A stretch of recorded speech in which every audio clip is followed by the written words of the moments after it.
Muy bien, queridos amigos, continuamos con este maravilloso libro, Al filo de la muerte, de Julio César Perea, editorial Capitán San Luis.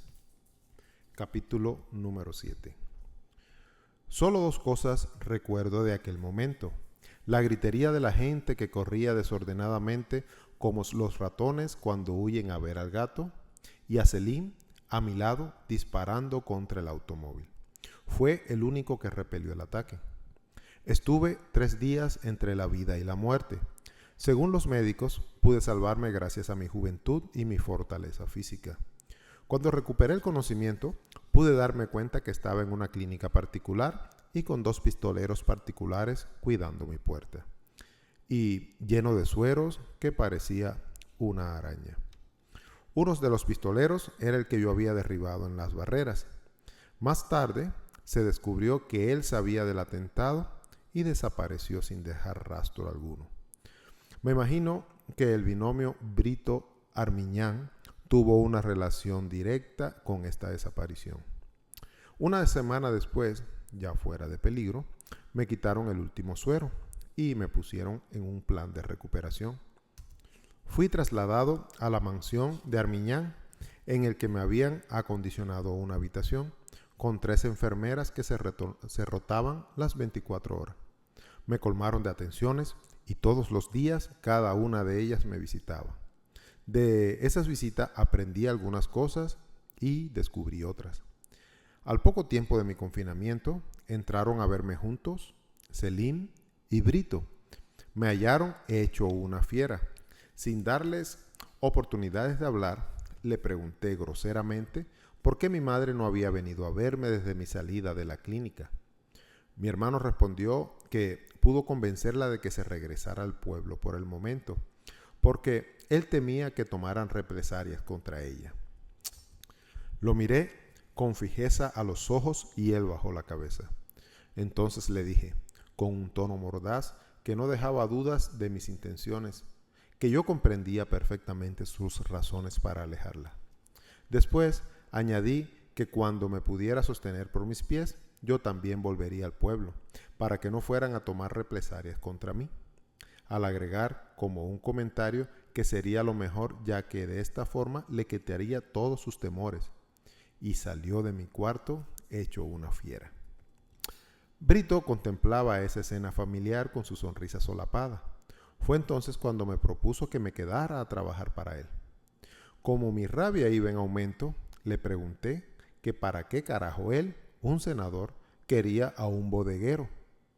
Pero Alberto, político al fin, era un pato, completamente impermeable a los exabruptos. Me respondió, pasando por alto mi insolencia, y con mucha suavidad, que él no quería de mí al bodeguero ni al hermano de Selim, sino al muchacho despierto y honrado y sincero. Agregó que él me estuvo observando durante todos esos días y había llegado al convencimiento de que no se equivocaba conmigo. Dijo además que necesitaba a alguien en quien confiar plenamente, ya que para él había comenzado una etapa muy difícil y que yo llenaba los requisitos del hombre que él buscaba. Luego añadió que mis cualidades escaseaban mucho en el mundo y que con esto no pretendía comprarme porque los hombres eran como yo, nunca estaban a la venta. Como ya se conocía la tradición de su guardaespaldas, le pregunté que qué garantía tenía él de que yo no hiciera otro tanto cualquier otro día. Nunca se me olvidará su respuesta. Si algún día llegaras a odiarme lo suficientes, no me entregarás a un tercero. Tú mismo me matarás. Te sobra calibre para eso. Mira qué tacto tenía ese hombre cuando se lo proponía, que en ningún momento insinuó siquiera que yo le había salvado la vida, porque sabía que yo lo mismo lo iba a mandar 20 kilómetros más allá de la casa de su madre. Era digno de admiración como político, a pesar de todo. Le dije que yo no podía aceptar su proposición porque ese era el trabajo de Selim. Sonrió y afirmó, yo no soy muy sincero, pero debo serlo contigo hasta donde me sea posible, si decides aceptar el trabajo.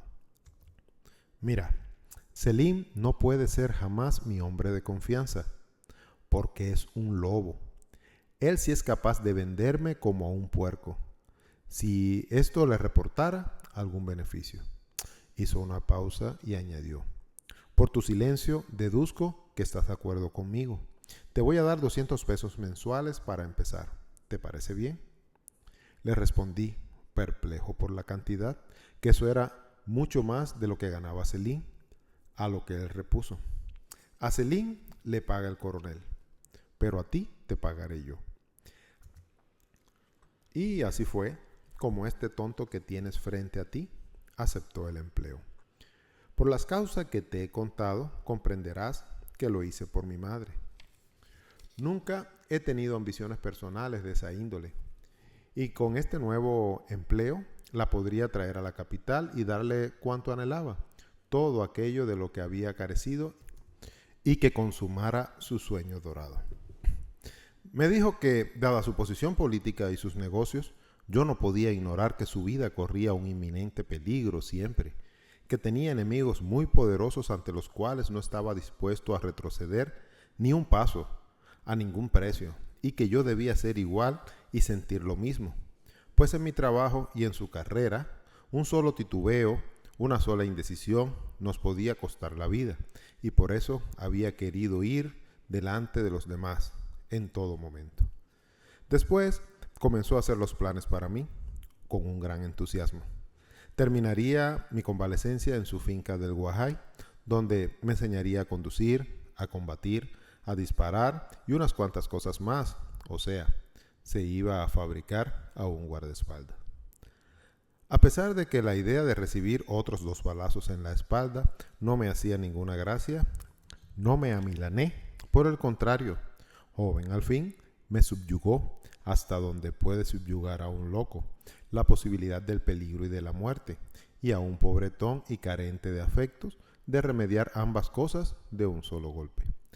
Una de mis visitas diarias era la del médico, el doctor Roberto Fernández Pairó, un amigo personal de la familia y su médico particular.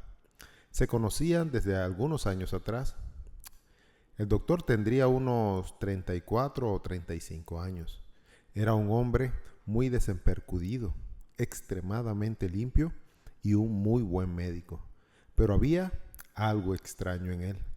No sabía explicarte a ciencia cierta qué tenía al mirar, que me hacía sentir inquieto e incómodo a pesar de sus palabras eran amables y sus maneras desenvueltas.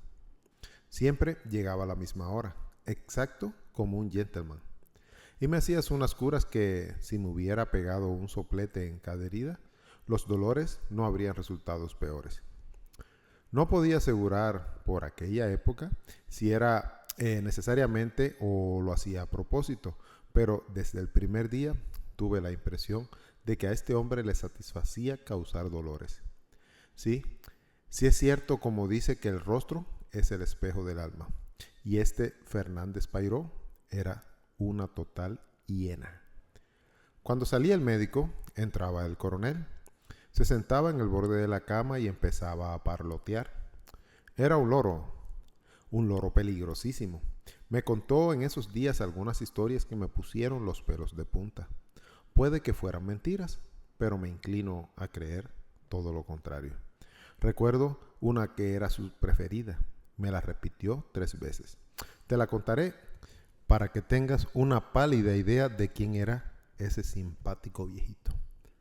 En su juventud, al principio de la República, el coronel se enroló en la guardia rural de su pueblo. Por esa zona vivía una guajirita que tenía alborotado a todos los hombres que él conocía. Era una mujer hermosa, según me dijo. Para aquellos que la asediaban habían 2 inconvenientes. El primero era que era una mujer muy honrada y su marido parecía un mastodonte. Esos que nosotros damos por llamar un guajiro macho. Vivían en un bohío tierra adentro con un hijo pequeño, de brazos. Un buen día, el coronel estaba haciendo su ronda por los campos con otro y en un trillo se encontraron al marido muerto a balazos. Su acompañante le propuso ir al cuartel para dar parte del hallazgo, pero él lo detuvo y le preguntó que si no le gustaba la guajira. Y su secuaz, que era tan canalla como él, comprendió al momento todo el alcance de su pregunta y se dispuso a seguirlo. Al aproximarse al bohío, distinguieron a la mujer sacando a rastras a un hombre con un cuchillo enorme clavado en el pecho. En él reconocieron al sargento, el jefe del puesto. Cuando la mujer intentaba escapar, la sorprendieron y la conminaron a detenerse, de lo contrario dispararían. La mujer, entre sollozos, le explicó que el sargento había matado a su marido y después había tratado de violarla. En medio del forcejeo, logró alcanzar un cuchillo de la cocina y lo mató. Esta versión, según él, parecía cierta. La guajira estaba semidesnuda y con el cuerpo bastante arañado. Me dijo que, a medida que la mujer hablaba y sollozaba, sus duros pechos le saltaban jugosos y rosados como dos melocotones. La convencieron para que se tranquilizaba y le prometieron ayuda. Mientras el otro buscaba las herramientas necesarias en el bohío, él extrajo el cuchillo al sargento con el pañuelo y lo envolvió cuidadosamente. Lo enterraron y le dijeron que tenía que ser amables con ellos por haberla ayudado. Si no, entregarían el cuchillo a la policía y le dirían dónde ella lo había enterrado. Por su delito, iría muchos años a la cárcel y su hijo moriría de hambre en un orfanato. La campesina, al darse cuenta del rejuego, se abalanzó como una fiera, pero entre ambos lograron dominarlas y mientras unos la aguantaban, el otro la violaba. Incluso me dijo que el secuaz quiso darle un culatazo porque la arañó, pero él la contuvo y explicó que a lo mejor la mataba y además, con el forcejeo, resultaba más emocionante. Se atusaba los bigotes y riendo me decía: ¡ja! ¡Qué yegua tan magnífica! Después de aquel día, nunca me ha dado tanto gusto una mujer. Era de pura sangre. Y mira qué cosa tan simpática. Se llamaba nada menos que Virgen. Me aconsejó que el día que quisiera gozar de lo lindo con una mujer, en vez de conquistarla, la violara. Decía que la moraleja del cuento, refiriéndose al sargento, era que nadie sabía para quién trabajaba. Imagínate los puntos que causaba ese vejete. Por último, estaba la visita que más me molestaba, la de Mirna. Por esa época tendría aproximadamente tu edad, 17 o 18 años. Aparte de ser una de las mujeres más hermosas que he conocido, era también la más antipática y voluntariosa. Sin lugar a dudas, resultaba un retrato de su padre al carbón. Cuando algo se le metía entre ceja y ceja, trataba de conseguirlo por encima de todo y de todos. En aquel tiempo, su nuevo capricho fue el guajiro que guardaba en su casa. No porque yo le gustaba ni nada de eso, sino porque los periódicos hablaban de mí y publicaban fotos mías, tomadas en el lugar del atentado.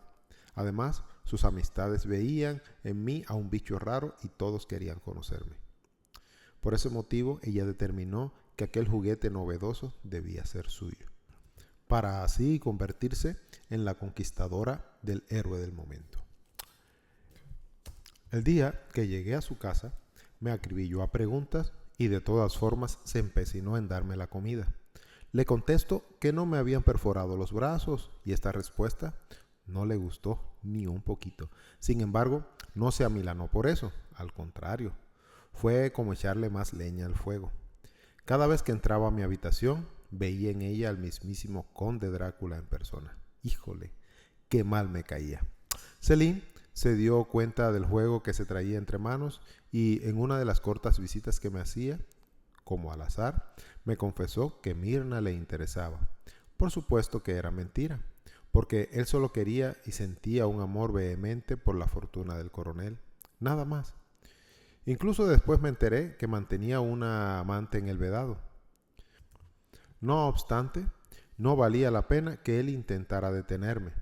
No me hubiera casado con ella a cambio del diamante del Capitolio, pero Mirna no era fácil de vencer, y si existen 1000 formas de provocar a un hombre, ella utilizó una más. Llegó al extremo de hacerme dudar. No sabía si la deseaba o la odiaba, o ambas cosas. que por cierto no son incompatibles. Pero la verdad es que cada vez que salía de mi cuarto me dejaba como un loco y con un fuerte dolor de cabeza, de aquellos que solo padezco una vez al año. Desplegó una ofensiva con todas las de la ley. Cuando ella llegaba, la enfermera en turno se iba con mucha discreción. No sé cómo, pero logré mantenerme firme, sobre todo porque, como un idiota, me creí lo que me había dicho Selim. Y esto fue algo que Mirna nunca me perdonó, fundamentalmente porque el orgullo que sentía de sí misma y de su belleza. Días después me trasladaron hacia el Guajay, donde me esperaba el último miembro de la familia Armiñán, Isabel, quien vivía confinada en la finca bajo diferentes pretextos, desde el nacimiento de su hijo. El verdadero motivo era que Alberto no la quería ni nunca la quiso. Isabel, como te dije antes, era una mujer muy romántica e idealista, y también bonita, aunque no tanto como Mirna. Su belleza física resultaba corriente, y sus ojos verdes siempre daban la impresión de estar perdida en la distancia. Soñaba constantemente, a pesar de saber que Alberto la engañaba hasta con su sombra. El recibimiento que me dio fue muy cordial. Me colmó de atenciones mientras estuve convaleciente, me llevaba libros, me leía poemas a su antojo y me hablaba de sus ilusiones y sueños. Comenzamos siendo buenos amigos. Entre todos ellos era la única persona con la que en realidad tuve afinidad. Al conocer mi gusto por la poesía, mi futura ocupación y los motivos por los que me habían herido, me cambió el apellido por el de Caimán, como el poeta persa que tenía mi mismo nombre. Pasamos horas enteras en mi habitación o en el jardín conversando. No la rechacé por dos razones. Era una muchacha dulce y agradable y estaba tan falta de cariño como yo. Comparada con el resto de la familia, Isabel era un oasis. Al mismo tiempo, continuaban las visitas de Fernández Pairó. Pude descubrir que aquel pedazo de piedra se pulverizaba en presencia de Isabel. Resultaba casi increíble, para quien lo conociera, pensar que ese hombre se bebiera los vientos por ella. Cuando me dieron el alta definitivamente, llegó a la casa un nuevo personaje, mi entrenador, un norteamericano interminablemente grande, llamado Henry Daniels, aunque a él le agradaba que le dijeran Harris. Se pelaba a lo alemán, y esto hacía que sus facciones parecieran aún más duras de lo que en realidad eran. Recuerdo el momento en que lo conocí. Con sus experimentadas manos examinó detenidamente las mías, mis brazos, las piernas y el tórax. Se rió mucho cuando le pregunté si se trataba de comprar algún caballo. Al responderme, supe que dominaba el español mejor que yo. Me puso un agotador plan de entrenamiento. Desde el inicio me di cuenta de que debía aprender o Harris no me dejaría un hueso sano. Para no alargar mucho esta parte del relato, te diré que me enseñó todo lo que debe saber un pistolero profesional. Tiro con cualquier tipo de arma de fuego, luchas, lanzamiento de cuchillos y navajas, defensa personal, conducción de vehículos a diferentes velocidades eludiendo obstáculos y consejos, especialmente esos. Muchos consejos sobre qué hacer en cada trance que se me pudiera presentar, sin obviar la clase de psicología. El entrenamiento de combate y conducción de vehículos lo hacía contra un cronómetro. Casi había que ser un mago para superarlo. Aquel aparato se convirtió para mí en una especie de enemigo personal. Un buen día, el tal Harris me confesó que había sido agente del FBI y me dijo de la forma más cándida del mundo que había matado a casi 50 hombres. Todas las tardes, antes de comer, Isabel y yo salíamos a pasear por el campo. Paulatinamente fui comprendiendo que se había enamorado de mí. Sentía pena por ella, su vida, su mala estrella para el amor. Ninguno de los hombres que quiso nunca le correspondieron. En los meses que estuve en el Guajay sucedieron un par de cosas importantes. La repentina muerte del coronel, a quien de buenas a primera y sin estar enfermo, le sobrevino un fulminante infarto. Esto lo certificó Fernández Pairó y mi opinión muy particular desde un principio fue que Brito, quizás con la ayuda de mi hermano, se lo provocó. Yo fui con Isabel a ver el cadáver cuando aún estaba en el lecho y no creí que aquel semblante aterrorizado lo hubiese causado un infarto. Antes esa situación, Mirna tomó la decisión de casarse con mi hermano. Muerto su padre, tenía que buscar un fuerte contrincante de Brito para que éste no le robara su fortuna. Ella, que jamás fue tonta, sabía los puntos que calzaba Celín. Pero esto resultaba una nueva dificultad para él, pues Mirna no podría heredar hasta la mayoría de edad y el dinero tendría que seguir bajo la custodia del senador 3 años más. Como hombre inteligente que era, Brito lo nombró administrador de una parte de los negocios y le asignó un sueldo exorbitante para calmar la sed. Según sus propias palabras, no le gustaba tener enemigos a sus espaldas. Al final de mi convalecencia aparecieron 4 hombres en la finca. 2 de ellos preguntaron por Isabel y Juana, la criada, le informó que estaba en el jardín. Conversaba conmigo. Se presentaron ante nosotros y, como por arte de magia, salieron a reducir 2 pistolas. De inmediato nos informaron que estaban dispuestos a utilizarlas si no le obedecíamos. Esto sucedió un domingo.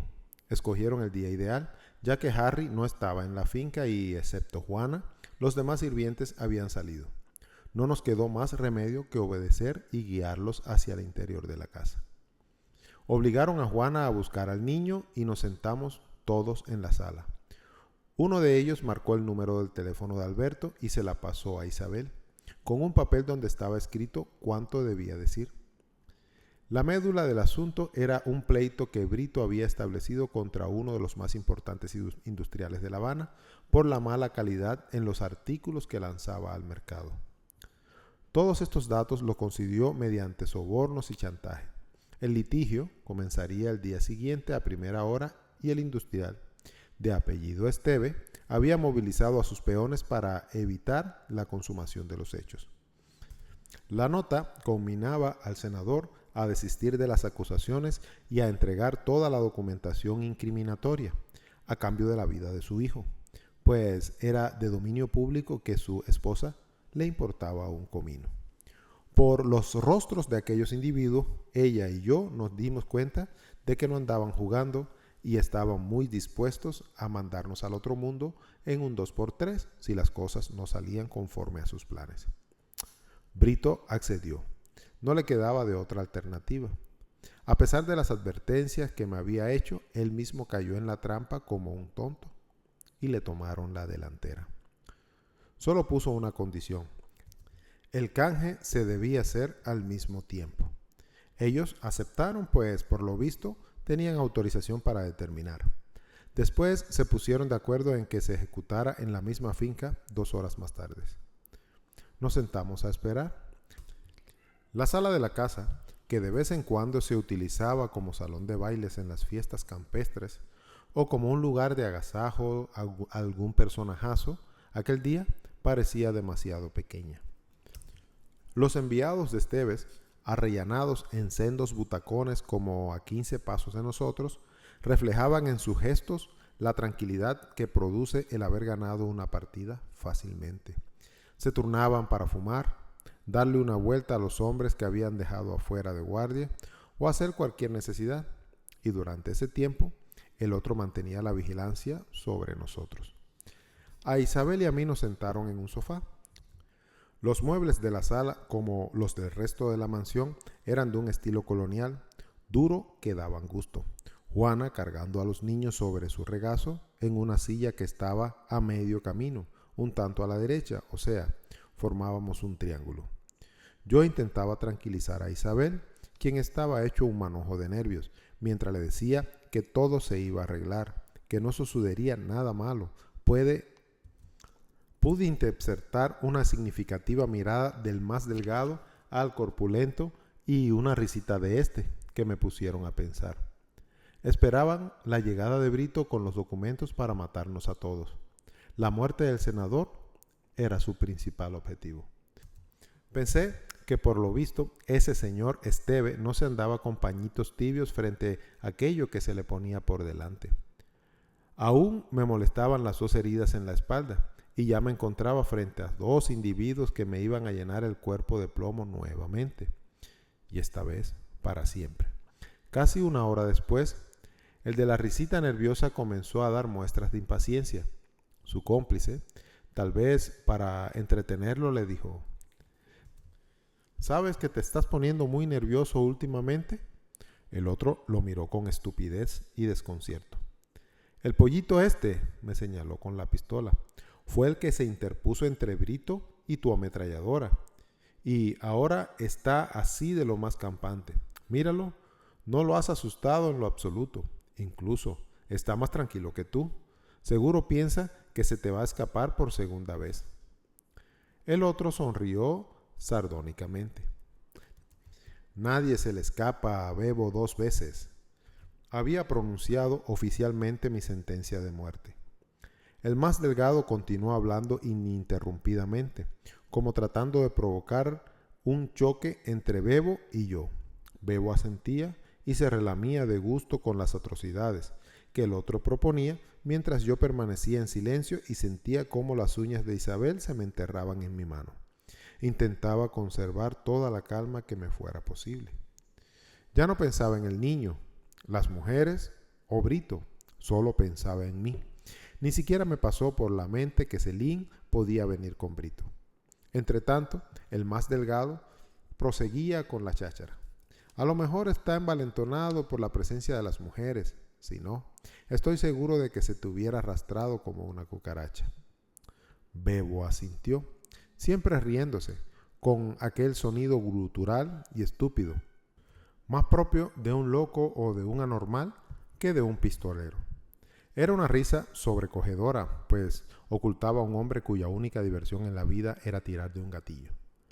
Solo hasta ese momento Isabel no se había dado cuenta de lo que realmente podría suceder cuando llegara su marido, y agarrándose de mi brazo, gritó llena de terror: ¡Nos van a matar a todos!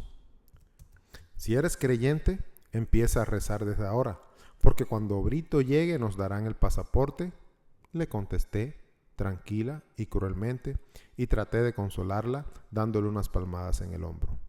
Comenzó a lloriquear por su hijo, a pedir que no se lo mataran. Fue una escena que de más está contártela. Tú debes imaginar cómo son estas cosas. Al oír mis palabras, el más delgado exclamó: «Vaya, el pollito nos resultó gallo. ¿Qué te parece, Bebo?» Al tiempo que decía esto, dio unos pasos hacia mí. «¿Qué edad tienes? O mejor, ¿qué edad tenías hasta hoy, vejigo?» «Ustedes se envalentonan frente a un hombre desarmado. Yo no hablo con tipos como ustedes», le espanté de golpe. Esto lo animó. Una vaga alegría le pasó fugazmente por los labios. Continuó caminando de la misma forma, pausada y vigilante, hasta detenerse frente a mí. Me puso su Luger en la frente y el frío cañón me llegó hasta los tobillos, como si mis huesos tuvieran conductividad. Me preguntó si no tenía miedo de morir tan joven, y yo le respondí, con la altanería propia de mi edad, que algún día tenía que ser. ¿Retorciéndote con una bala en las tripas? Pues de alguna manera ha de ser. ¿Y no sientes miedo por nadie? ¿Tu madre, por ejemplo? Desde luego que tengo madre, respondí con desfachatez. Esa es la diferencia entre usted y yo. En ese momento cometió un error que yo rogaba mentalmente como un desesperado. Intentó cambiarse la pistola de mano para golpearme. Una tontería tremenda, pues podía haberlo hecho con la propia arma. Hay hombres que a la hora de morir recuerdan toda su vida o el hecho que lo condujo a la muerte. Otros piensan en sus seres queridos o en que hay una vida mejor en el más allá y se afanan por alcanzarla. Yo solamente pensaba en salvarme. En ese instante, todo cuanto me rodeaba desapareció. De la cabeza a los pies todas mis fibras se concentraron en aquella pistola, el único puente que me podía unir de nuevo a la vida. Me abalancé sobre él como lanzado por un muelle y le clavé la cabeza en el estómago en tanto le arrebataba las pistolas de las manos. Él retrocedió retorcido como una L al revés y yo me quedé de rodilla con el arma apuntándole. Bebo se levantó, pero sus reflejos fueron más lentos que los míos. Reaccionó demasiado tarde. Tirar contra él era como hacerlo sobre el Everest. Con una Luger que la dispara hasta un niño a aquella distancia, bien merecía la muerte si no daba en el blanco. 2 balas le atravesaron el pecho y la otra le arrancó un ojo de cuajo. De inmediato, el otro quiso lanzarse contra mí y le disparé 2 veces a quemarropa. El que estaba afuera abrió la puerta de un tirón e intentó usar su ametralladora, pero yo me adelanté. Enceguecido y creo que medio borracho por el olor a pólvora y toda la sangre que había visto saltar en un instante, agarré la pistola de Bebo y me lancé hacia afuera en busca del cuarto hombre que ya venía corriendo, y al verme, casi enterró su pie en la acera de concreto en el borde de la casa. Solo recuerdo que tiré muchas veces hasta que la pistola quedó vacía. Como de regreso a mí mismo desde aquella pesadilla, me pasé la pistola por la cara y vi que estaba completamente ensangrentada. Creo que fue entonces cuando tuve conciencia de que había matado por primera vez en mi vida. Y a 4 hombres. De pronto me asaltó la idea de que alguno pudiera estar vivo y de que, en caso de salvarlo, me podría reconciliar conmigo mismo. Pero comprobé que el viejo Harry era un buen maestro y no dejaba nada al azar. A estas alturas, debo hacerte una confesión. A Bebo le disparé porque era su vida o la mía. No había otra alternativa, al igual que a los 2 últimos. Pero al más delgado lo maté por miedo, porque me acobardé. Aquel hombre no hubiera soportado de pie un solo puñetazo mío. Sentí un fuerte mareo y me tambaleé. Fue una terrible impresión. Al día siguiente, mi foto estaba de nuevo en la primera plana de los periódicos del país. Recuerdo que uno de los titulares más sensacionalistas fue La refriega de Villa Isabel, por el nombre de la finca. De tan famoso, llegué a ser célebre como Eisenhower, ya que, según Alberto, la policía y los diarios también se hicieron eco de esto. El tal Bebo era uno de los asesinos a sueldo más peligrosos de esa época en la que pululaban este tipo de elementos y a la que yo acababa de entrar por la puerta ancha. Omar sonrió sin alegría y miró a Clara. A partir de aquel día hice mi debut como guardaespaldas del senador. Después le salvé la vida 5 veces a costa de matar a 12 hombres.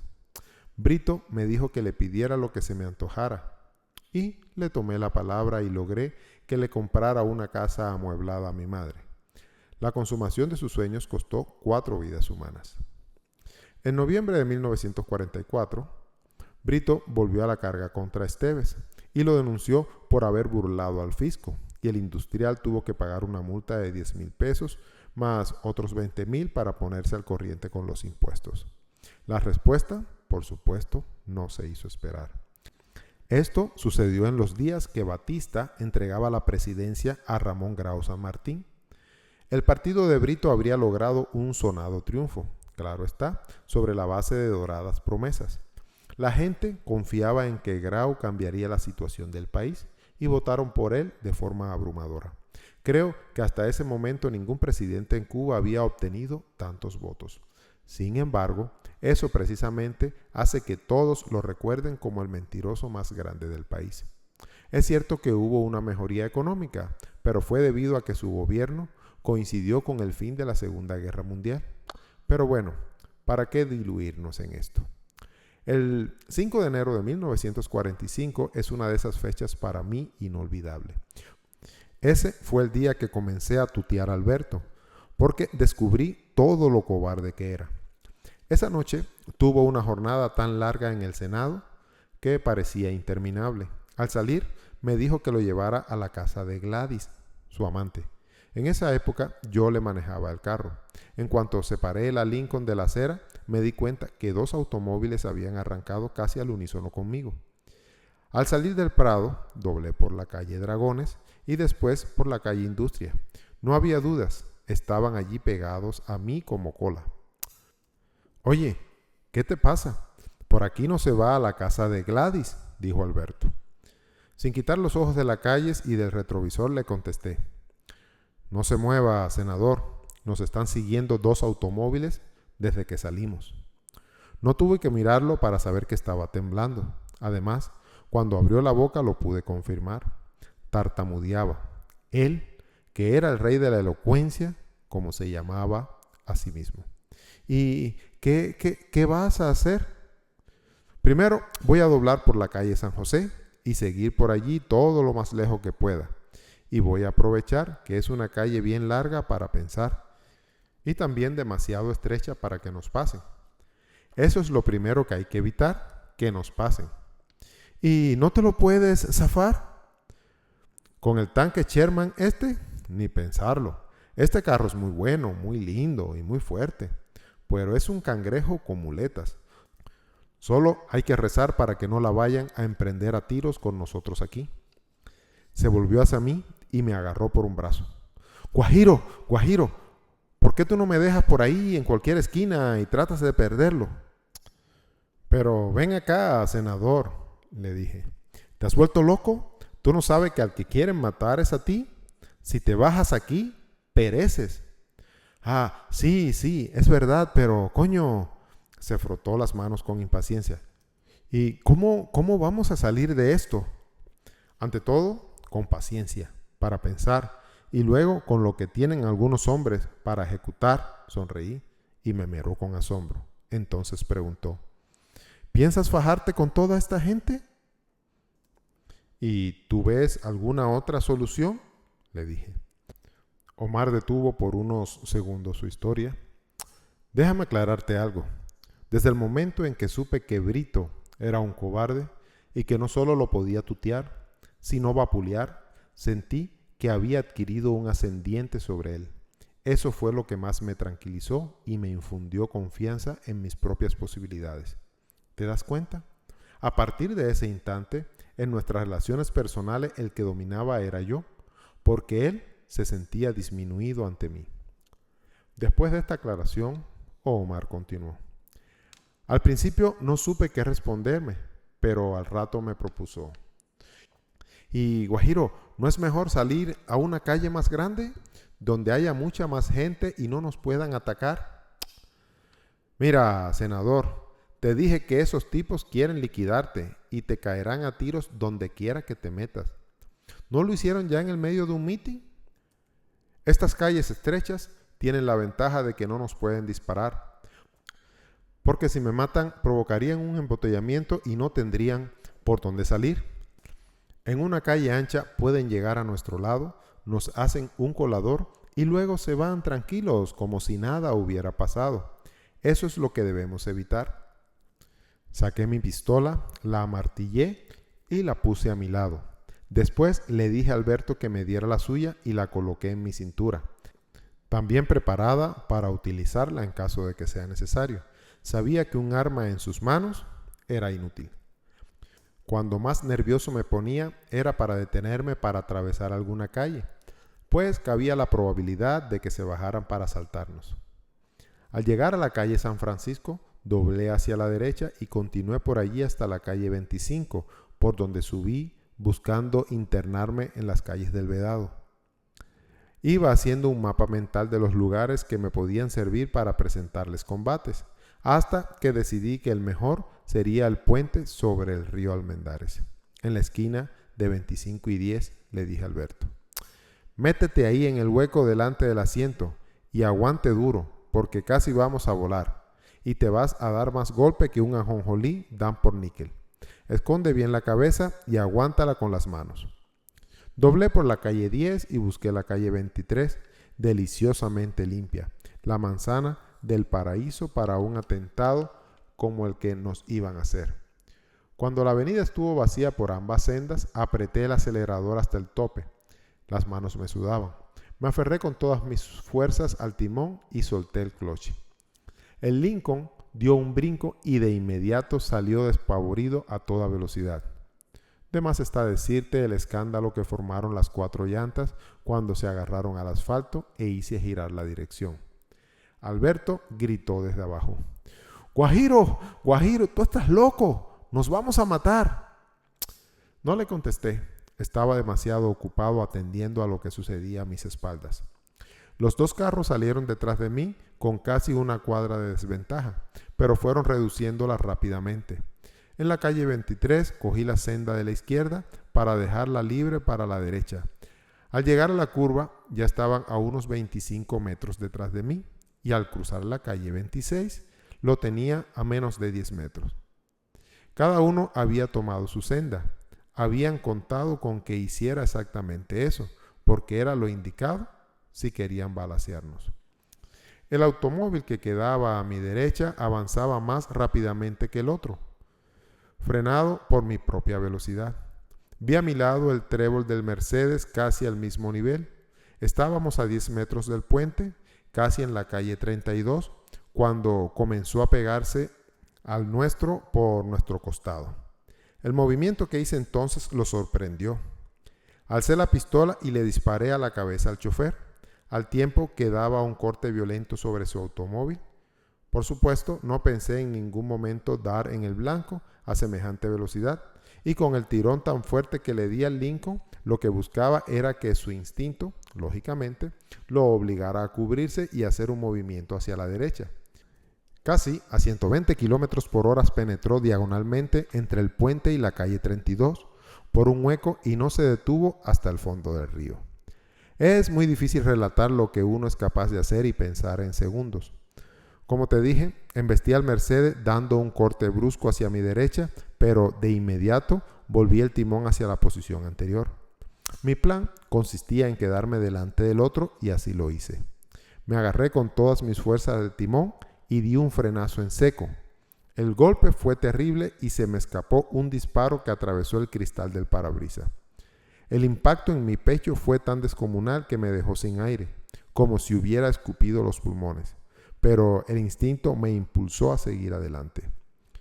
Por la embestida, el otro carro y el mío habían quedado paralelos, aunque en sentido contrario, el Lincoln dando de frente al centro del puente y el otro con la parte trasera incrustada en el muro. No los dejé recuperarse. Me bajé disparando con mi pistola y sosteniéndola de brito. Cuando se vació, la tiré, empuñé la otra y le descargué también dentro del vehículo como a quemarropas, pues me hallaba a 2 pasos de distancia. Tal vez te parezca criminal y quizás lo sea, pero si algún día te ves en una disyuntiva semejante, no titubees ni escuche la voz de tu conciencia, porque la menor vacilación te cuesta la vida. Cambié el depósito y me asomé al carro que parecía un acordeón lleno de huecos. El espectáculo era horrible. Los 3 estaban inmóviles y ensangrentados. De pronto sentí un agudo dolor en mi pecho y perdí la visión. Me tuve que aguantar del automóvil para no caer. Esto sucedió en un par de segundos y todo había transcurrido en menos de 10. Cuando abrí los ojos, el lugar estaba lleno de curiosos que no me explico de dónde salieron. Entre ellos estaba un carro de la policía. 2 de ellos se me acercaron, me desarmaron y me sostuvieron por debajo de los brazos. Entonces me acordé de Alberto. «El senador, allí», dije con una voz que parecía un eco de la mía. El chofer de la patrulla abrió la puerta con mucho trabajo y se encontró con algo que para él debió ser inolvidable. El senador Alberto Brito estaba desmayado y orinado. Por supuesto, cuando vieron que de verdad era el senador, casi me acarician los brazos que en un momento antes habían estado a punto de desbaratar. A través de la microonda pidieron que enviaran más patrullas y ambulancias, porque uno de los ocupantes del otro vehículo aún estaba vivo. Los generosos patrulleros hasta me permitieron sentarme en la orilla de la acera del puente, mientras ellos atendían solícitos al senador. Me puse las manos en la cabeza y me eché a llorar suavemente. Tenía los nervios destrozados. Al día siguiente sacaron el Mercedes con una grúa draga. El chofer tenía un balazo en la mejilla izquierda y aunque no fue el que lo produjo la muerte, sí contribuyó a aumentar mi fama. Yo quedé con 2 costillas rotas y un ojo que se me puso como un mingo de billar. Como te dije, de los 6 atacantes, uno solo quedó con vida. Era un italoamericano llamado Giuseppe Scarleppi y que se hacía nombrar Joe, pero la bala le había alcanzado la médula y quedaría paralítico para siempre. En otros tiempos había sido la mano ejecutoria de Charlie Luciano, al que le apodaban Lucky. Totalmente vendado y con un fajín que me hacía aparentar 10 libras más, fui a verlo al hospital. Le pedí disculpa por el desenlace tan fatal que para él tuvo aquel asunto. Se sonrió y me respondió que él era un hombre de suerte, porque, después de todo, los demás estaban muertos y él se había salvado. Agregó que yo no le debía sentir pena por lo que había sucedido. Simplemente jugó y perdió. E igual me pudo suceder a mí, y quizás él no hubiese sido tan gentil conmigo. A Joe lo encarcelarían, acusado de intento de asesinato.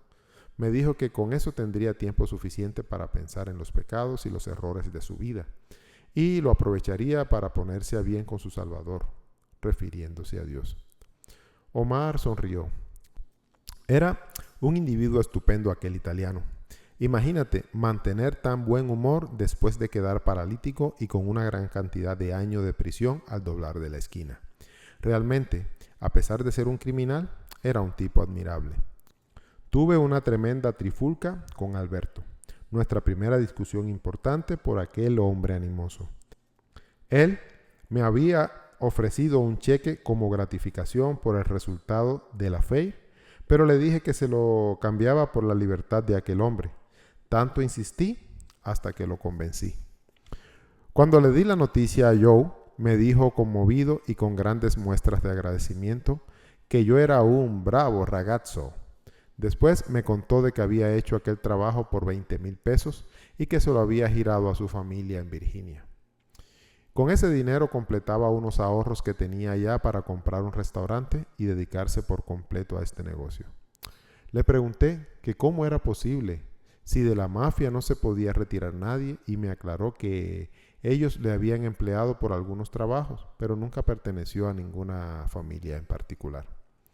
Me prometió que le pondría mi nombre a su restaurante y también me hizo prometerle que si alguna ocasión iba a Virginia, lo visitaría. Una semana más tarde, en una camilla, lo acompañé al aeropuerto y más nunca supe de él. Los amigos de Brito lo felicitaron por haberme contratado y no fueron pocos los que me ofrecieron sueldos mayores para comprometerme, pero nunca acepté, a pesar de que mis relaciones con Alberto se iban deteriorando por día. Si lo dejaba sería para alejarme definitivamente de aquella vida, que era una lucha por sobrevivir. Como podrás darte cuenta, al cabo de 2 años de andar juntos, ya conocíamos demasiado bien nuestros defectos mutuos. Él odiaba de mí la afilada lengua y yo su incontenible cobardía. Entre sus defectos más sobresalientes resaltaba su cinismo. Era un cínico hasta los talones, político a fin de cuentas. Poco tiempo después del atentado tuvimos una conversación que podría darte una idea de su personalidad. Fue una mañana normal de aquellos años. Salí de mi departamento en un automóvil de alquiler, el mismo de siempre, aunque cada día tomaba por una ruta distinta para evitar un nuevo encontronazo. En esa época ya había unos cuantos que ofrecían una bonita suma por mi pellejo. El automóvil me dejó a unos 10 o 15 metros de la alta verja de hierro que servía de entrada a la casa, o palacete como la llamaban las crónicas sociales. Dejando la verja entornada, entré. De allí atravesé una carreterita circular de unos 10 metros que formaba en el centro de un montículo acorazonado donde resaltaban unos príncipes negros. Un par de metros antes de llegar al portón estaba parqueado el nuevo Lincoln de Alberto, con el capó levantado. El mecánico, como cada mañana, lo revisaba con la mitad del cuerpo adentro. Lo saludé y me pareció que se había sobresaltado. Sacó su corpachón y me balbució un saludo, pasándose la mano engrasada por la chata nariz. Daba la impresión que le habían atornillado un tomacorriente en la cara. Seguí de largo, preguntándome qué diablos le pasaría a ese individuo. Casi podía afirmar que lo había asustado. Yo sabía que a pesar de mis escasos 22 años, la sola mención de mi nombre hacía estremecer a muchos, pero esos hombres tenían motivo para temer mi presencia, no este mecánico, un ser insignificante. Continué mi camino sin detenerme, pero con aquel detalle dándome vueltas en la cabeza. Incluso llegué a creer que estaba cogiendo la manía de desconfiar de todo el mundo. Entré a la casa y después, cuando me encontré tomando mi café como de costumbre, apareció Alberto bajando las escaleras de punta en blanco. Le pregunté si había algo especial para aquella mañana y me respondió: ¿por qué estoy de uniforme? Hay una reunión en el Capitolio y un senador debe ir vestido de senador. No te niego que para mí es un sacrificio, pero soportable y que vale la pena. Tú sabes que odio la ropa blanca. Me siento como un santero, pero desgraciadamente los cubanos piensan que un político es realmente un político solo cuando lleva un pantalón de drill 100 y una guayabera. Y un tabaco bien puesto en la boca. Me asquea el babeo y el sabor a rayo encendido que le deja a uno en la lengua.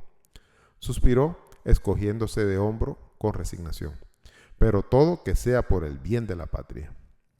Le dije ya con malos pensamientos que el día anterior no me había hablado de su reunión, pero me aclaró. Es que me avisaron anoche por teléfono, pero cierto, miro el reloj, tenemos que apurarnos, ya son cerca de las 9 y la reunión es para esa hora. Al pasar por mi lado, con un gesto repentino lo retuve por un brazo, casi de un manotazo. Miró enfurecido la manga de la guayabera y me dijo iracundo: «Me la estás estrujando». «Espero que prefiera tener la guayabera hecha un churro y no el pellejo calcinado», repliqué. Sus facciones se fueron despejando e intrigado me preguntó que qué me traía yo entre manos. «Te voy a contar con varias preguntas», respondí. «¿Es usual que el Senado se reúna por la mañana? ¿Es usual que te avisen la noche anterior? ¿Es usual que lo hagan por teléfono? Y por último, ¿es usual que uno de tus empleados se asuste por mi presencia?» A todo iba contestando consecutivamente que no, cada vez más perplejo. Le pedí que mandara a buscar al mecánico, sin preguntar nada más, y así lo hizo. El hombre ya se había marchado. Salimos hasta la carreterita y le dije que montara en el carro y le quitara la emergencia. Le advertí que por nada del mundo se le ocurriera encenderlo. Cuando hizo lo que le indiqué, empujé el carro hacia atrás y le grité que lo frenara. El automóvil se detuvo en seco. Sacó la cabeza por la ventanilla y me preguntó que qué otra payasada íbamos a hacer. Le aconsejé que llamara a la policía y que trajera con ella a sus técnicos en explosivo. Se puso tan blanco como la guayabera, como si se le hubiese escapado toda la sangre del rostro. Me dio tanta risa que tuve que sentarme en el portón. Alberto salió del automóvil como si la puerta fuera de merengue, como si con cualquier movimiento lo pudiera hacer estallar. Antes de llamar a la policía, telefonó al Senado y le dijeron que le informaron mal, pues allí no había ninguna reunión ese día. Después salió de la casa y se sentó en el borde del portalón, a mi lado, con los hombros encogidos y avergonzado por el miedo que había sentido. «¿Qué supones que tenga el automóvil?», indagó al rato. «Una bomba en el motor de arranque. Parece que nuestro carnal Esteve nos quería asegurar bien esta vez.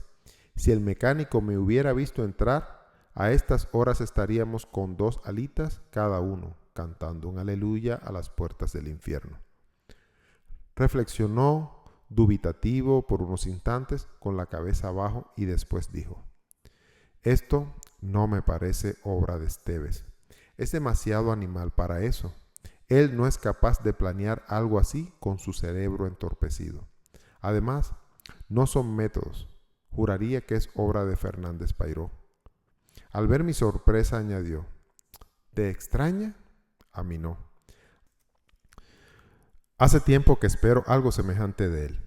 En 2 ocasiones me ha dicho que en cualquier momento me matará, y si se lo propone, lo consigues. Puedes vivir convencido de ello. Es un hombre sumamente peligroso. No es fácil quitárselo de encima. Sería una tarea para un tipo como tú». Como lo miré de una forma que él conocía de sobras, se apresuró a añadir: No te preocupes. No te estoy proponiendo nada. Es solo un comentario. Estoy pensando en voz alta. Sé que tú no lo asesinarías ni aunque te asegurara la vida de tu madre en el más allá, a pesar de que tienes tantos buenos motivos como yo. Si estuvieras en tu lugar, no tomaría de sus manos ni un jarabe para un catarro. Y si algún día logra matarme, ármate hasta los dientes, porque serás tú la próxima víctima. No lo dudes y no lo olvides. Le pregunté qué razones tenía para matarme a mí y me respondió: veo que no me preguntas por qué me quiere matar a mí. ¿No te interesa o ya lo sabes? No lo sé, riposté. Y tú no me pagas para meterme en tus problemas, sino para sacarte de ellos. Si Pairó intenta, como hoy, asesinarte en mi presencia, haré todo lo posible por impedirlo. Pero si lo consigue, yo no saldré a preguntar por qué. Parece que no me aprecias mucho, dijo con decepción en la voz y con un dejo de amargura. Y tenía razón en lo que planteaba. Nadie lo quería, y sobraban las gentes con más de un motivo para eliminarlo. Era ambicioso, inescrupuloso y cínico. Poseía un poder ilimitado, traducido en dinero. Fue su arma más poderosa. Era como la bomba atómica en las manos de un niño o de un loco. Les recordé que aún no me había explicado el por qué Pairó tendría interés en matarme. En parte por curiosidad y además porque quise cortar sus lamentaciones de tendero judío. Existen, en general, miles o quizás millones de razones que impulsan a los hombres al crimen, pero todas se resumen en particular a dos: el dinero y las mujeres. A mí me gustan ambas cosas y las tengo. Por eso estoy tan susceptible de ser asesinado. En cambio tú no las tienes ni ambiciones, ninguna de las dos. El dinero se lo entregas casi íntegro a tu madre y vives las 24 horas pensando que al minuto próximo me pueden matar y por consiguiente a ti también. Estoy por creer lo que dijo Celín el otro día, que tú eres un Quijote a sueldo. Hizo una mueca de desprecio, gesto que no podía nunca evitar cuando se refería a mi hermano, y prosiguió: para la consumación de un crimen, en casi la totalidad de los casos, deben producirse un triángulo: 2 hombres y una mujer, 2 mujeres y un hombre, o 2 hombres y dinero. Sin embargo, este caso tenía algo fascinante, porque no formaba el eterno triángulo, sino un cuadrilátero. Un magnífico y hermoso cuadrilátero. Lo miré sin comprender y sonrió satisfecho de sí mismo. Estaba pisando en su terreno. Pairó está enamorado como un loco de Isabel. Parece mentira que un hombre tan insípido como él sea capaz de sentir una tempestuosa pasión hasta el grado de asesinar por ella. Y mucho menos por una mujer tan estúpida. Isabel, por su parte, no siente absolutamente nada por él. Y esto me causa una desdicha inmensa. No eres capaz de imaginarte el dolor que me produce. Alzó los hombros y suspiró con resignación. ¿Qué le vamos a hacer? Por otro lado, ella flota por los aires cuando te ve. Y Pairó lo sabe. ¿Te extraña? Creí que lo habías notado, pero veo que eres más ciego que Mr. Magoo. Él la quiere por sí misma, pues no le hace falta el dinero. A Isabel le interesas tú, única y exclusivamente. Y a ti no te importa el dinero ni Isabel. Y por último estoy yo, unido legalmente a ella y a su dinero. Por el momento no me puedo divorciar porque no me conviene y por lo tanto paso a ser el cuarto lado y el candidato número 1 para el cementerio. Así las cosas. Pairó está de lo más entusiasmado con la idea de asesinarme, si otro no lo consigue antes. Si lo de hoy no llega a fallarse, con un solo golpe de una mano hubiese matado a 2 pájaros de un tiro y a esta hora sería el idiota más feliz del universo. Y no estoy seguro de que Isabel no intente la misma aventura. No hay nada tan peligroso como una mujer enamorada de verdad. Y romántica para colmo. Son capaces de cualquier barbaridad. Se vuelven como locas. No te mentiría si te digo que le tengo más miedo a Isabel que a Pairó. Conozco bien a esa mujer. Sé cuánto te quiere y hará cualquier cosa por tenerte consigo. Quizás piensa que tú no le dices nada por respeto o cariño a mí, y la gran solución en ese caso es eliminarme. Se calló por unos instantes, como sospechando bien lo que iba a decir. ¿Sabes? A mí no me importaría que tú fueras su amante. ¿Por qué pones esa cara? De seguro piensa que estoy loco o que soy un hijo de puta. Y no soy ninguna de las dos. Simplemente soy realista. Quiero vivir y amo el dinero. Si estuviera en tu lugar, aprovecharía la situación. No todo el mundo puede aspirar a tener un amante sin compromiso ni sustos, hasta con una casita en las afueras para verse en secreto. Esto lo pagaría yo, por supuesto. En reiteradas ocasiones, con tu sinceridad pueblerina, me has dicho que defiendes mi vida con ahínco, porque en ello va la tuya. Pues tómalo como un trabajo, porque en este negocio nos la jugamos los dos. Piénsalo bien. En definitiva, tú no tienes una mujer fija y ella te quiere. Es bonita, cariñosa y agradable. ¿Qué más puedes pedir? Estoy seguro de que te sentirías muy contento con ella y nos quitaríamos a Pairó de los talones. Sería formidable que todo sucediera así. Nos harías un gran favor, a mí, a ella y también a ti mismo. Y tremenda venganza tomaríamos sobre Pairó. Ahí se interrumpió nuestra conversación por la llegada de la policía. No le respondí en ese momento, ni nunca, y él no volvió sobre el tema. Sabía que a mí no me había gustado su proposición. No obstante, todas las semanas, con uno u otro pretexto, me hacía ir al Guajay. Si creía de verdad lo que decía, solo intentaba provocar más pronto la explosión. Bien, y aquí, queridos amigos, termina el capítulo número 7 de este muy bonito libro, Al filo de la muerte, de su autor Julio César Perea, de la editorial Capitán San Luis. Espero que lo estén disfrutando. Muchas gracias. Nos vemos próximamente en el capítulo número 8.